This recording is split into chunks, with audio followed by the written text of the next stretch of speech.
Fritz Lang's The Testament of Dr. Mabuse's 1933 film, the film he made after M, the classic crime movie that everybody should watch. I did a video of that on my channel. And while this is the last movie he made before going off to Hollywood, he wouldn't come back to Germany until late in his life and make movies there. In a way, it's a sequel to his 1924 film, Dr. Mabuse the Gambler. These Dr. Mabuse stuff, this is based on books. They're kind of potboiler adventure sort of stuff that was popular in the early 20th century. They're kind of fun, spycraft, horror, crime stuff. But this movie, Longcraft's a really good, interesting, yet definitely 1930s crime movie that has seeds of all kinds of crime movies and sort of crime/horror movies that happen after it. I mean, Christopher Nolan, for example, has testified that he was partly inspired by this movie to make The Dark Knight, the Joker character, kind of sort of a Dr. Mabuse-like figure. Now, if you watch this movie, you probably won't see that much, but yet there is a lot of great crime elements in this movie. And in effect, it's an interesting setup, and I think this could be reused, where a character who's gone insane is in an insane asylum and is scribbling a lot of lines, but it turns out these lines are sort of precognition ideas that give off how to commit a perfect crime. And there's a crime syndicate here. I think this is Berlin, although I'm not sure. A crime syndicate in Berlin who's consulting with him in order to come off with the perfect crimes. And along the way, the crime inspector, Carl Lorman, who was in M, for example, shades of that movie, that finds out about Dr. Mabuse, and the police are very slow to catch up to the crime syndicate, but they will, of course, in a movie like this. You can read the plot summary on Wikipedia. I don't love it. I don't think it's quite right. In fact, this movie has 3 different main characters, and the first one, who's not hardly mentioned in the Wikipedia article, is the main star of the show to me. He's an unemployed man who's kind of saved by a woman with her money, a little bit of her money, but he ends up in the crime world. She doesn't know about it, and so you sort of have this sentimental sort of love story, a man coming up from poverty in the 1930s, early 1930s, Depression era, Weimar Germany, and yet this ordinary man turns into a life of crime, is shamed and embarrassed by it. He ends up knowing who Dr. Mabuse is. This is the whole tip-off of this movie, is that he has a relationship with him and that he can figure out who he is later on. Will this man continue in a life of crime? Will he tell this woman who doesn't know about his crimes? Or will he turn himself into the police? All these themes come up of morality, being on the side of right and the law, and justice versus wrong. The other 2 characters who come up besides Mabuse, who's just insane in this movie, is the police inspector, who's on the side of right and justice, obviously, and then a professor who believes that Dr. Mabuse is a genius, and there's a nice conversation right smack in the middle of this movie about whether Mabuse is a criminal, a nasty man, because, spoiler alert, in a way, not really, Mabuse dies in the middle of this movie. That's a very important thing that happens.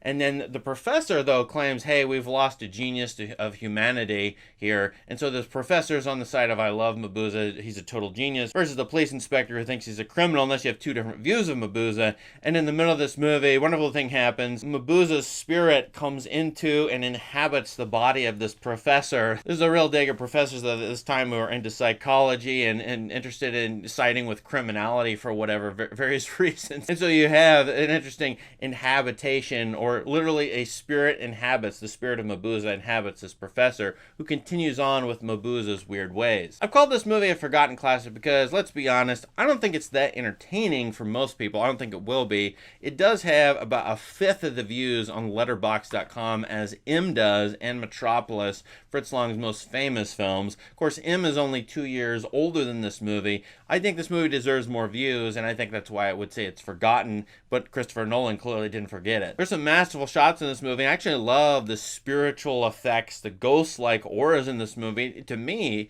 it's more haunting than CGI. Just look at this stuff. It feels real palpable, scary in a dark room at night. This would unsettle me, at least. But also, Long's on the cutting edge. Here we're in the new sound era of film, and he's using sound effects that drone on and on to actually amplify and create suspense. It's really interesting ambient noise that he has going on in the background, whether at the very beginning of the movie, first shot, this sort of industrial factory noise that kind of amps up the spy thing going on in the first shot, or in the first third of the movie where there's going to be a killing and you hear these cars honking, a cacophony in the city, and it's almost musical, and yet this is the way that the criminals are hiding the gunshot or muffling it. They'll have all of these sort of droning sound effects, which again, Nolan and a bunch of other modern directors still use this to order to amp up. In fact, it's not just rising music or rising chords. and louder music. But it's also droning sound effects that can get us to kind of feel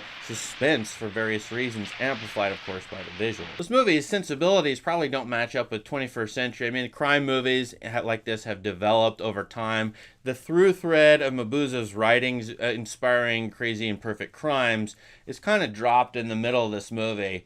And you have other things going on. It seems like every 20 minutes something new or different is going to happen. Whether two of the main characters get locked in a room and have to get out via flooding it, or whether there's a shootout at a gangster hideout. There's a lot of different elements in this movie that might feel disjointed. I think a lot of people I know would feel like this is slow. So I can't say that this would be an awesome movie for you to rediscover like M is. M and Metropolis both are eminently watchable. They're probably universal movies that anybody can watch at any time and place. But as far as the shot making and the sound effects go, this movie is excellent. Long is one of the great geniuses, in my opinion, of these very things, and a lot of techniques like these visuals I'm showing could come back in and be used a little bit more in modern movies. They've kind of been put to the side, partly because of the widescreen effects, or the ability to do widescreen, partly because of all the different camera technologies, and yet Long is fantastic and sets up a lot of noirs that show up, I think, in the 40s and 50s. Of course, he would bring